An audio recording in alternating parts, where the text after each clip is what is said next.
ಬನ್ನಿರಿ ನಾವು ನೀವು ಕೂಡಿ ಹೋಗೋಣ, ಗೊಮ್ಮಟ ದೇವನ ಸುಂದರ ಮೂರ್ತಿಯ ನೋಡೋಣ.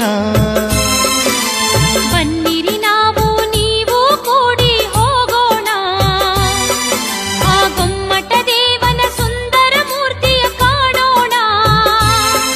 ಬೆಳಗೋಳದ ಆ ಸುಕ್ಷೇತ್ರವ ಬನ್ನಿರಿ ನೋಡೋಣ, ದೇವನ ಕಾಣೋಣ. ಬನ್ನಿರಿ ನಾವು ನೀವು ಕೂಡಿ ಹೋಗೋಣ, ಆ ಗೊಮ್ಮಟ ದೇವನ ಸುಂದರ ಮೂರ್ತಿಯ ನೋಡೋಣ.